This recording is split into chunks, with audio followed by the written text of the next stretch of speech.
Hello everyone. ये हमारा fire safety का सेकेंड वीडियो होने वाला है।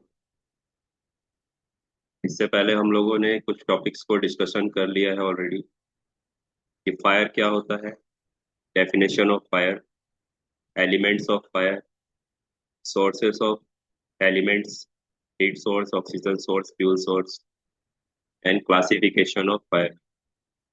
तो यहाँ तक हम लोगों ने प्रीवियस वीडियो में कंप्लीट कर लिया है।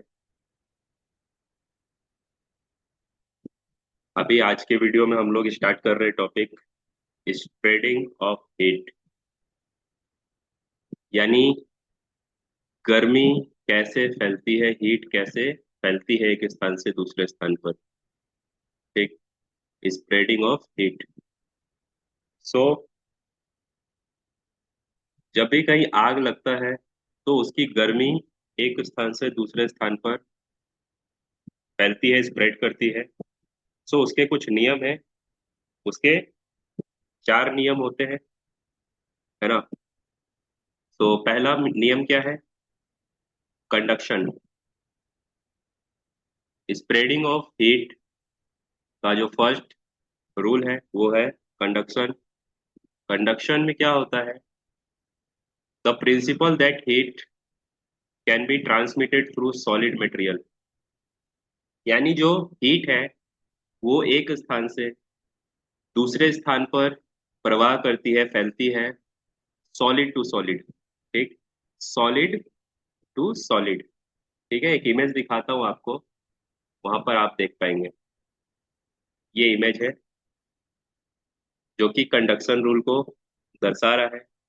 इसमें क्या है? तो एक पतीला किसी फ्लेम पर रखा गया है, और जो स्टार्टिंग पॉइंट है बर्निंग का, फ्लेम का, वहां से गर्मी प्राप्त हुई मटेरियल को, है ना, स्पैन को। और ये गर्मी फैलते फैलते कहाँ पहुंच गई? उसके हैंडल तक। फॉर एग्जाम्पल आप लोग घर में देखते होंगे कि जो चूल्हा है उस पे जब हम लोग किसी भी बर्तन को रखते हैं और गैस चालू करते हैं, तो उसका जो हीट है, उसकी जो गर्मी है, बर्नर से उस बर्तन पे स्टार्ट होके ट्रांसफॉर्म होके उसके हैंडल तक आ जाता है। अगर आपने उसमें कुछ ऐसा एडिशनल छोलनी वगैरह कलछुल रख दिया, वो उस पे भी ट्रांसफॉर्म हो जाता है हीट, और वो भी गर्म हो जाता है। तो इसी को बोलते हैं कंडक्शन नियम, यानी सॉलिड टू सॉलिड जो हीट है, जो गर्मी है, वो एक स्थान से दूसरे स्थान तक प्रवाहित होती है, फैलती है। ठीक है, तो इसको बोलते हैं conduction of spreading of heat. Some metals in particular conduct heat very efficiently. Example copper, यानी कॉपर क्या है? तो कॉपर में तुरंत, जल्दी जो हीट है फैलता है। ठीक है, कॉपर हमारा प्रेस करने वाला जो आयरन होता है उसमें भी कॉपर प्लेट लगा रहता है। ठीक है, तो उससे क्या होता है? हीट जल्दी फैलता है कॉपर से। कॉपर भी सॉलिड मटेरियल है, उसमें भी हीट तुरंत फैलता है। नेक्स्ट जो रूल है, नियम है स्प्रेडिंग ऑफ हीट का, वो है कन्वेक्शन। कन्वेक्शन क्या है? तो the movement of hot gases up through the air, the heat या the heated air can pass through gaps and cause a fire to start elsewhere. यानी आप लोग देखे होंगे, हाँ, पानी जब आप चढ़ाएंगे किसी बर्तन पे तो वो बुलबुले छोड़ता है, भाप छोड़ता है ना। वो हॉट गैस में तब्दील हो जाता है, बदल जाता है। तो वो भी क्या है? गर्म है, उससे भी हाथ जल जाता है, स्किन जल जाता है। तो वो भी क्या है? एक कन्वेक्शन का नियम है, जिससे कि जो गर्मी है वो हॉट गैसेस के थ्रू, है ना, गर्म गैसों के थ्रू हवा में फैल जाती है और एक स्थान से दूसरे स्थान पर जाती है। ठीक है, थर्ड है रेडिएशन। रेडिएशन यानी लाइट, रोशनी, तेज लाइट, इससे भी गर्मी फैलती है। जैसा कि आपका ये इमेज है दिखा रहा है, सर्दियों में हम लोग क्या करते हैं? आग लगा दिया और उसको हाथ से सेकने बैठ गए।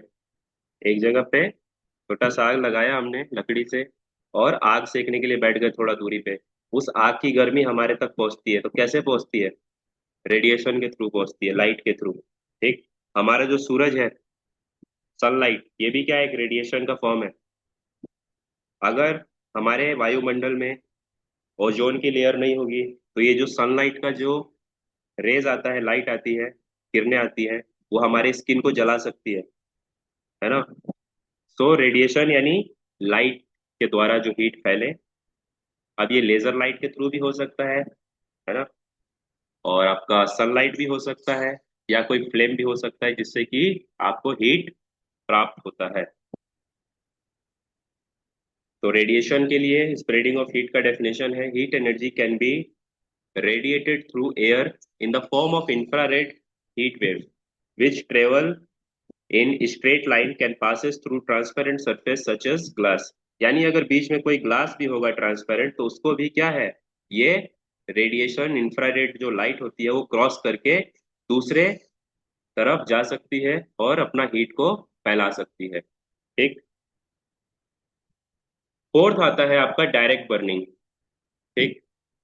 The simplest method of fire spread, where a flame front moves along or through the burning material। ठीक। यानी आप डायरेक्टली किसी चीज पे जाकर के ओपन फ्लेम लगा दीजिए, जिससे कि क्या होगा, वो चीज जलने लगेगी और वहां से हीट एनर्जी स्टार्ट हो जाएगा। ठीक है। तो ये हमारा 4 नियम था, जिससे कि गर्मी या हीट स्प्रेड होता है, फैलता है एक स्थान से दूसरे स्थान पर। इसको याद कर लीजिएगा। 4 नियम कंडक्शन के, कन्वेक्शन के, रेडिएशन के और डायरेक्ट बर्निंग के। एक होता है सॉलिड टू सॉलिड, एक होता है गैस फॉर्म में हॉट गैसेस के थ्रू जो गर्मी प्राप्त होती है, फिर तीसरा होता है लाइट, है ना, लेजर लाइट, या जो आपका इंफ्रारेड लाइट्स होती है, हीट वेव्स होती है, उसके थ्रू। और एक होता है डायरेक्टली आप जाके किसी भी मटेरियल में आग लगा दीजिए, बर्न कर दीजिए, तो उससे वो जलने लगेगा और बर्न होने लगेगा और आपको हीट प्राप्त हो जाएगा। अब आता है कॉजेस ऑफ फायर, यानी जो आग लगता है उसके क्या क्या कारण होते हैं। एक इंडस्ट्रियल जो साइट होती है, प्रोसेस यूनिट होता है, या कोई भी आपका एरिया होता है जहाँ पे कि आप काम कर रहे हैं, वहां पे ऐसा क्या कारण है कि आग लगता है अचानक से। घर है तो घर में भी आग लगता है अचानक, लेकिन उसके भी कुछ रीजन होते हैं पीछे। ठीक। कोई वर्कशॉप है, कोई बिल्डिंग है, वहां पे भी आग लगता है, तो उसके भी कुछ कारण होते हैं। क्या क्या कारण हो सकते हैं कॉमन, है ना, common causes of fire. Common causes of fire, जिसमें फर्स्ट है इलेक्ट्रिकल फॉल्ट्स। ठीक है। अभी हर जगह बिजली का इस्तेमाल होता है, चाहे वो घर हो या ऑफिस हो। ठीक। या आप किसी साइट पे काम कर रहे हैं, वर्क साइट पे, वहां पे भी बिजली की जरूरत पड़ती है। तो वहां पे क्या होता है, जब भी इलेक्ट्रिकल केबल्स, डिस्ट्रीब्यूशन बोर्ड्स या कोई मशीन इक्विपमेंट यूज कर रहे होते हैं, तो उसमें ओवरलोडिंग के कारण इलेक्ट्रिकल फॉल्ट्स होता है, शॉर्ट सर्किट्स होते हैं, जिसके कारण की आग लग जाती है। ठीक। सेकंड है miss use of electrical equipment. Electrical equipments का मिसयूज करना, ठीक, गलत तरीके से इस्तेमाल करना।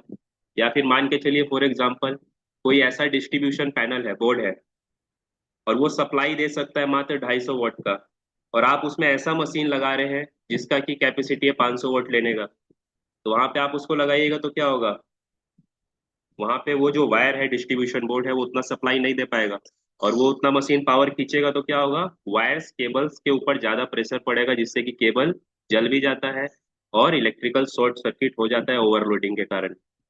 तो मिसयूज ऑफ इलेक्ट्रिकल इक्विपमेंट भी एक spreading of, sorry, causes of fire है, common causes of fire. Third है, जो कि बहुत ही कॉमन है, आग लगने के लिए स्मोकिंग। वर्क साइट पे भी क्या है, वर्कर्स को स्मोकिंग अलाउड नहीं होता है, किसी भी एम्प्लॉय को अलाउड नहीं होता है। उसके लिए वर्क साइट पे स्पेशल स्मोकिंग जोन बनाया जाता है, जहाँ पे लोग स्मोकिंग करते हैं जिनको की आदत है, या तो कंपनी के बाहर वो लोग जाके स्मोकिंग करके आ सकते हैं वापस।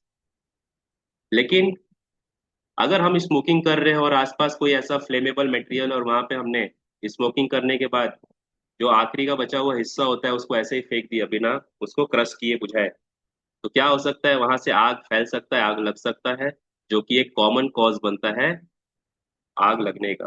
कहीं पर भी किसी भी साइट पे, चाहे वो घर हो, ऑफिस हो, बिल्डिंग हो, मकान हो, ठीक, कोई वर्क साइट हो, स्टोरेज एरिया हो, कोई कॉम्प्लेक्स हो, ये सब जगह पे स्मोकिंग एक कॉमन हैजार्ड है फायर का। इसीलिए आप लोगों ने देखा होगा ज्यादातर जगह पे स्मोकिंग बैन होता है, चाहे वो बस है, ट्रेन है, कार। कार भी आप लोग अब चला रहे हैं तो स्मोकिंग मत कीजिए, ठीक। उससे क्या है, स्मोकिंग करने के दौरान जो उसका राख निकलता है, उसमें जो चिंगारी रहती है, वो चिंगारी से भी आग लग सकता है, ठीक। इसीलिए स्मोकिंग को कई स्थानों पर बैन किया जाता है। अगला है loss of control over the firing और रबिश, ठीक। यानी कुछ इस जगह पर क्या होता है कि जो आग लगने के लिए ज्यादा कॉमन फैक्टर रहता है वो होता है बैड स्टोरेज, ठीक।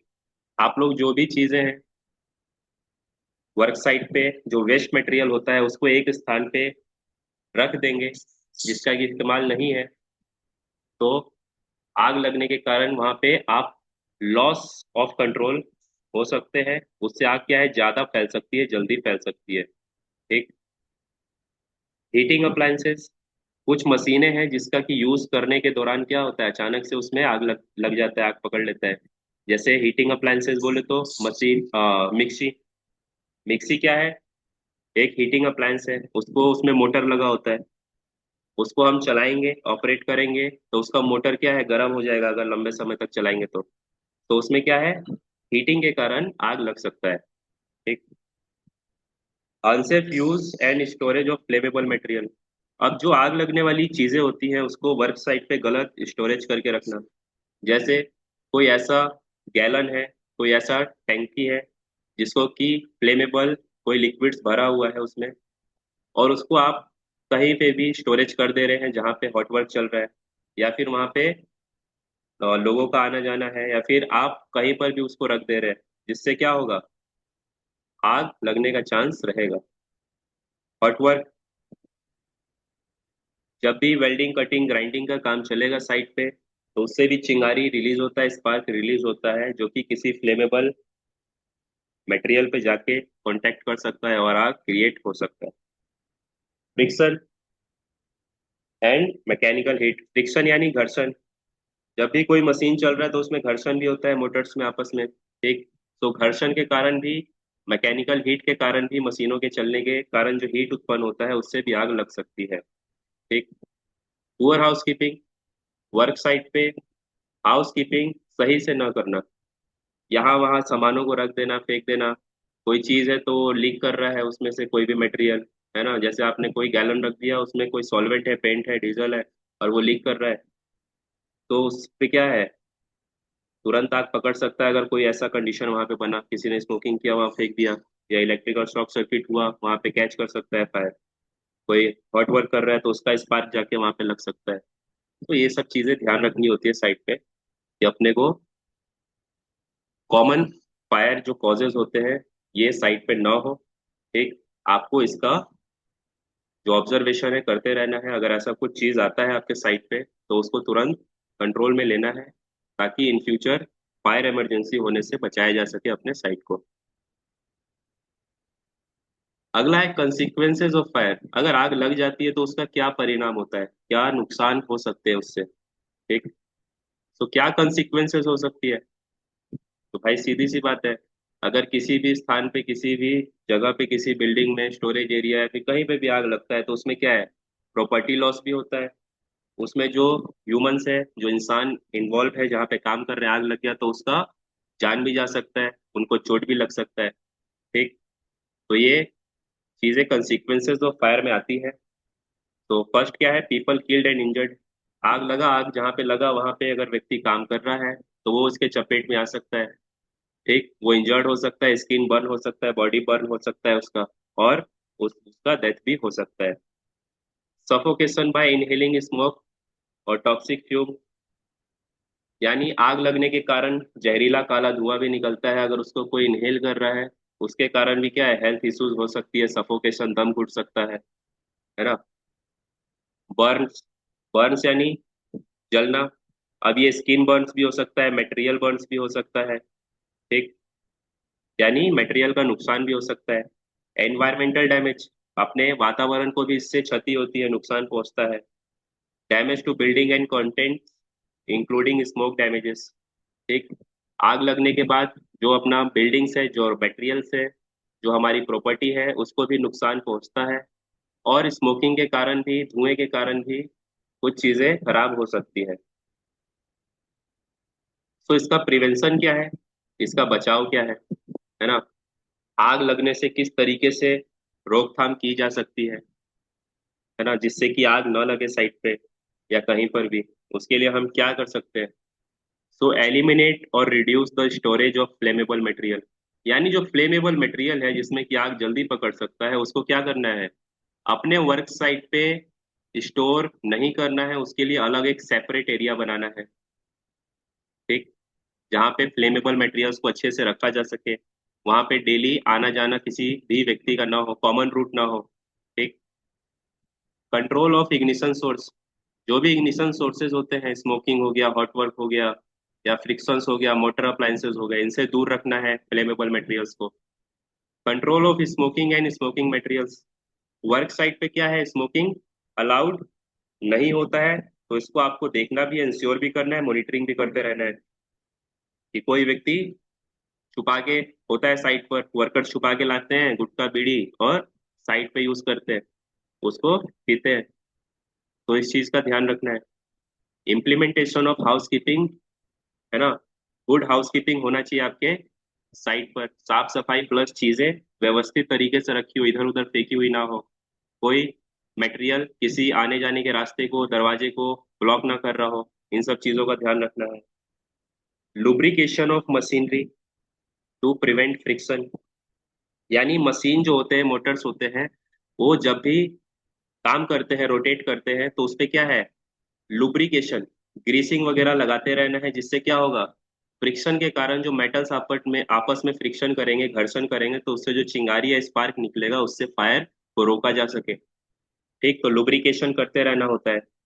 No overloading of electrical system, जितना भी इलेक्ट्रिकल अप्लायंसेस होता है, डिस्ट्रीब्यूशन बोर्ड्स होते हैं, उसको उसके कैपेसिटी के अकॉर्डिंग यूज करना है ना? अगर 250 वोल्ट का कैपेसिटी है डिस्ट्रीब्यूशन बोर्ड का, तो 250 वोल्ट का ही आपको मशीन इस्तेमाल करना है ना? ओवरलोडिंग नहीं करना है इलेक्ट्रिकल सिस्टम्स के ऊपर, वरना तारे पिघलेंगी, आग लग सकता है उससे।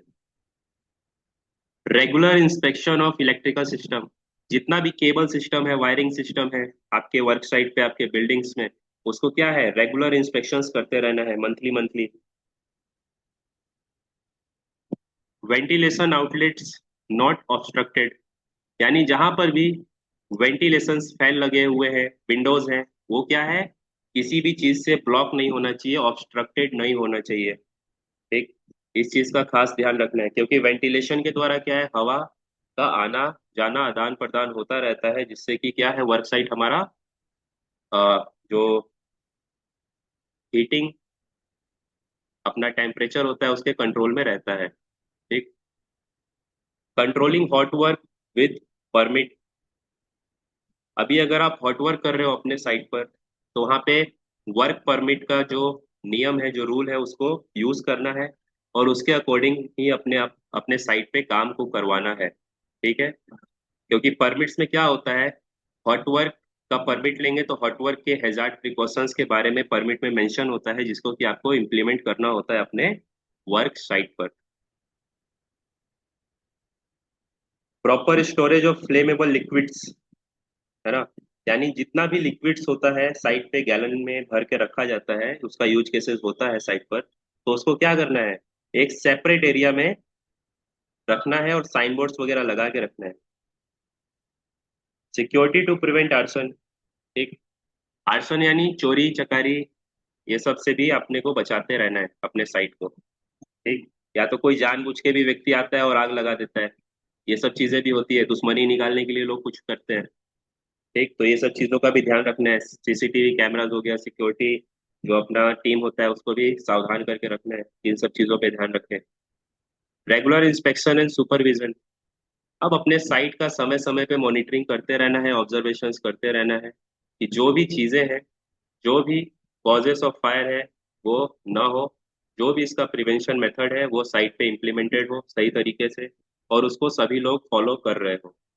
इससे क्या होगा कि आपका जो वर्क साइट है वो किसी भी फायर इमरजेंसी से बचा रहेगा। और इसमें क्या है कि आपको अपना टीममेट्स को भी आग के बारे में बताना है, आग की इमरजेंसी के बारे में बताना है, उसमें कैसे अपने आप को बचा सकते हैं वो बताना है, उसका प्रॉपर ट्रेनिंग आपको देना है। फायर एक्सटिंग्विशर कैसे यूज किया जाता है, उसका क्या मेथड होता है यूज करने का, किस क्लास में क्या फायर एक्सटिंग्विशर यूज करना है ना। हमने पढ़ा था कि फायर के क्लासेस होते हैं अलग अलग, तो किस क्लास में कौन सा फायर एक्सटिंग्विशर यूज होगा ये भी बताना है अपने टीममेट्स को। आग लगने के लिए क्या कॉमन कॉजेस होते हैं, है ना, क्या कारण होता है वो बताना है। उससे क्या बचाव हो सकता है, उससे कैसे हम लोग बच सकते हैं वो बताना होगा अपने वर्कर्स को, अपने टीममेट्स को ट्रेनिंग के दौरान, फायर ट्रेनिंग्स के दौरान। प्लस इमरजेंसी के दौरान क्या किया जा सकता है वो भी बताना है कि इमरजेंसी में आप अपने साइट पे अगर आग लगता है तो तुरंत वहां से अपने साइट पे जो भी काम कर रहे हैं उसको छोड़ के एक इमरजेंसी पाथवे को यूज करते हुए इमरजेंसी असेंबली पॉइंट पे जाके खड़ा होना है और इन्फॉर्म कर देना है अपने जो भी सीनियर्स अधिकारी होते हैं उसको, नहीं तो अलार्म सिस्टम के द्वारा भी आप इंफॉर्मेशन दे सकते हैं, जिससे कि बाकी लोगों को भी पता चल जाएगा। तो ये सब चीजें बेसिक ट्रेनिंग्स आपको अपने वर्कर्स को देते रहना है मंथली बेसिस पे वर्क साइट पे। सो इस वीडियो में इतना ही रखते हैं, लेंदी नहीं करेंगे ज़्यादा वीडियो। और जो भी नोट्स है बनाते चलिएगा और टॉपिक्स को अच्छे से समझते हुए चलिए। बाकी जो भी चीज़ें बताई है इसमें कोई डाउट होगा तो आपका ग्रुप है जो institute group, so student group में आप लोग अपना जो भी क्वेरीज है जो भी क्वेश्चन है वो पुट कर दीजिएगा। उसमें जो भी सर देखेंगे वो आपको आंसर दे देंगे। ठीक है। और इसका नोट्स बनाते चलिएगा आप लोग। ये नहीं कि सिर्फ वीडियो देख लिया सुन लिया और हो गया, इसको कॉपी पे नोट भी करते रहना है। नोट करेंगे तो चीजें थोड़ी और समझ आएंगी, वर्ड से हम लोग यूज टू हो जाएंगे, है ना। तो चलिए मिलते हैं नए वीडियो में, तब तक के लिए गुड बाय सभी को।